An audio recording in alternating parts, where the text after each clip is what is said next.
binary fission, multiple fission, and plasmotomy. Let us take these types one by one.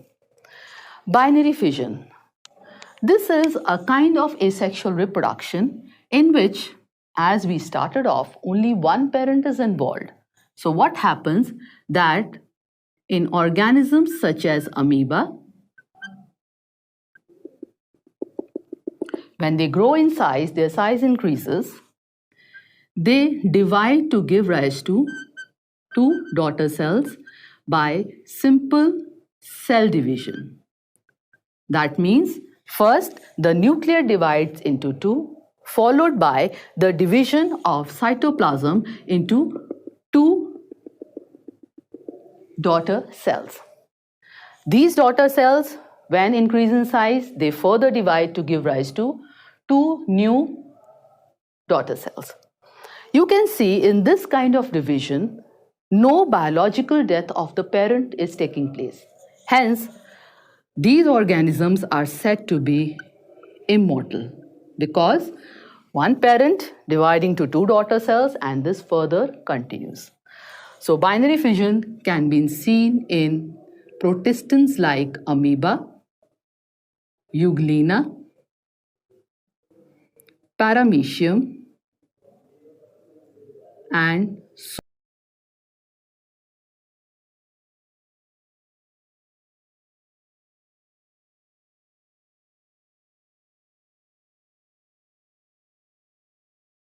so on.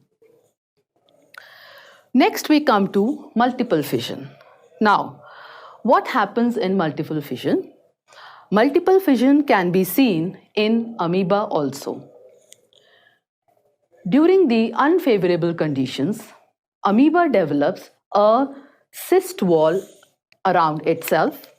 So what happens that it withdraws its pseudopodia and it develops a protective three-layer covering around itself.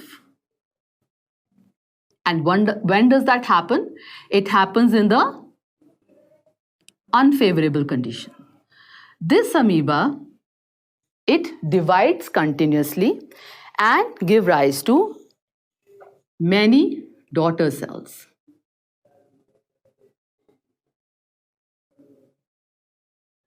When the conditions become favorable, the outer protective layer of the cyst, it ruptures, and these amoeba, they are later expelled or dispersed into the environment. So if this is the outer covering layer, so after it ruptures, many amoeba, they are dispersed into the environment, and these daughter cells then thrive as single independent individuals.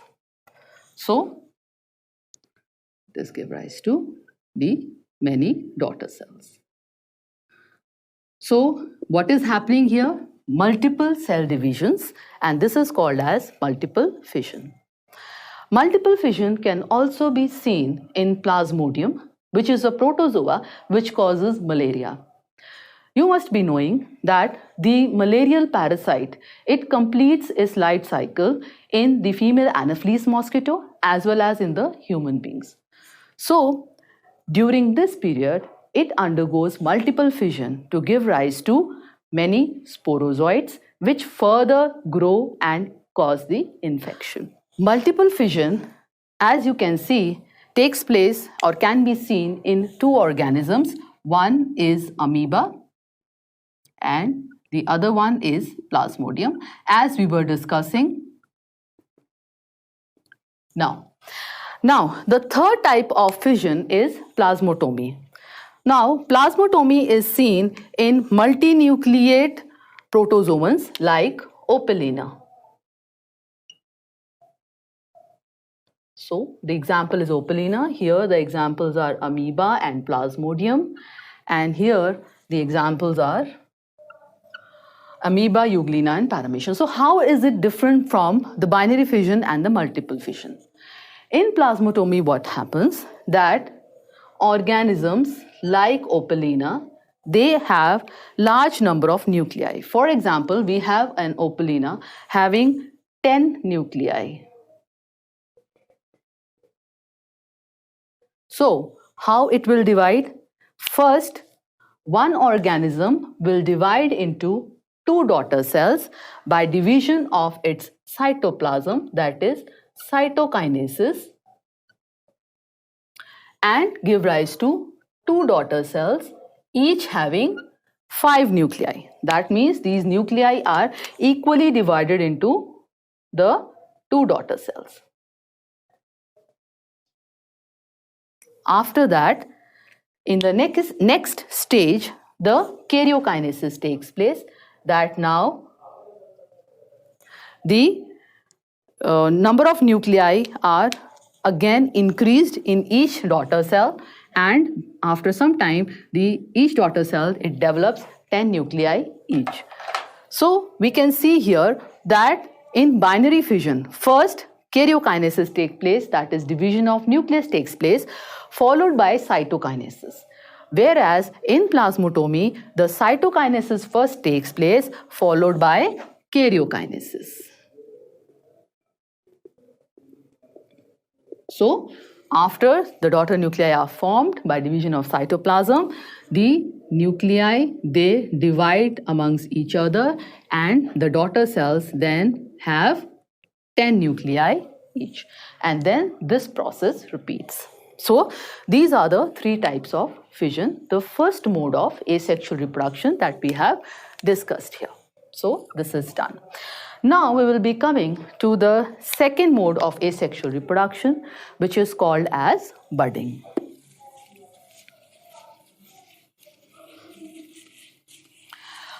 Budding can be seen in unicellular fungi such as yeast. The buds that are formed are of two types. They can be formed internally, known as internal buds, or they can be formed on the outer body surface. So we can divide budding into two types: exogenous budding or exogenous buds and endogenous buds. So depending upon the location at which the buds are formed, it can be of two types: exogenous and endogenous. Exogenous budding is seen in organisms such as yeast. What happens in a yeast cell? The yeast organism, it's a single-celled organism. When its size increases, the nucleus, it begins to divide, and a small protuberance appears on the surface of the yeast cell. So we can see here the nucleus dividing and the bud appearing. After the nucleus has divided into two, the bud, it gets a nucleus of its own. It is still attached to the parent body, and when it becomes heavy, it detaches itself and gives rise to a new individual. So this kind of asexual reproduction is called as budding. External budding or exogenous buds can also be seen in certain coelentrates like the hydra. You must have studied the budding of hydra in your previous classes as well. So what happens in a hydra? A hydra is a sedentary coelentrate. It has the presence of tentacles. So a small bud appears from any of its surface. It grows in size and eventually it breaks off from the parent body, and when it finds a suitable substratum, it grows to give rise to a new individual. So here also we can see that the buds are formed externally on the outer side. What are the endogenous buds and how does that budding take place? So we can write here the exogenous buds are found in yeast and in hydra. Endogenous budding. Endogenous budding is seen in a freshwater sponge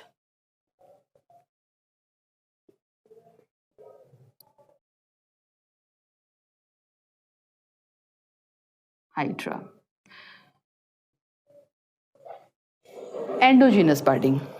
Endogenous budding is seen in a freshwater sponge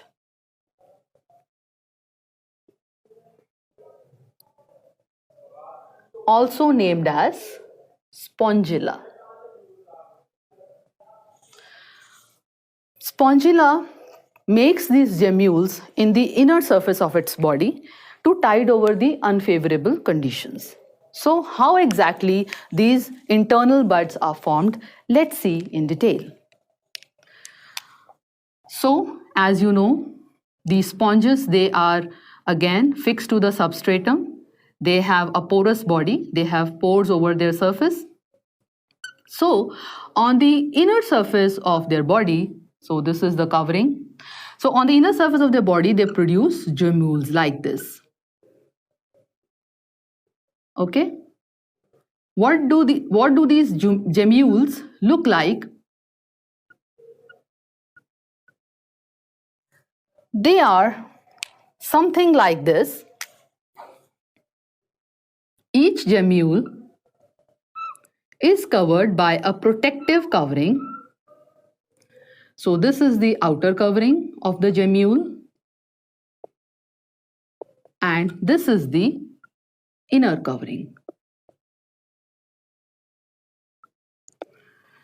And inside are present large number of cells. These cells later on they form a new colony when these gemmules reach a surface where they can lodge themselves and form a new colony. These cells are called as archaeocytes.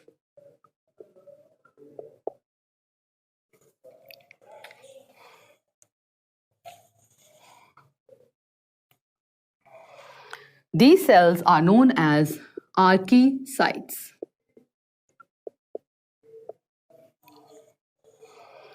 And this is a small covering on this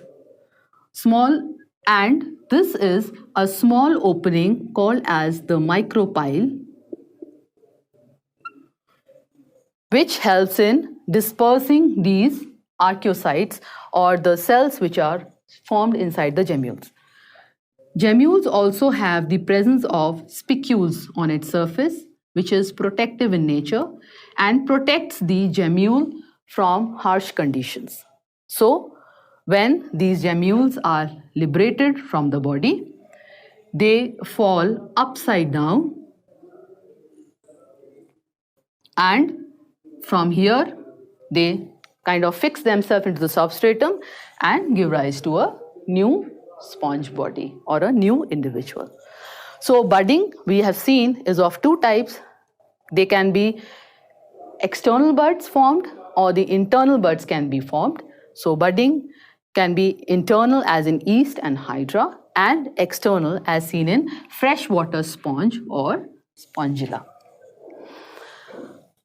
Okay, so next we come to the third type of asexual mode of reproduction and that is fragmentation. Fragmentation is a kind of reproduction in which fragments from the parent body, they have the ability to grow and form a new individual. Fragmentation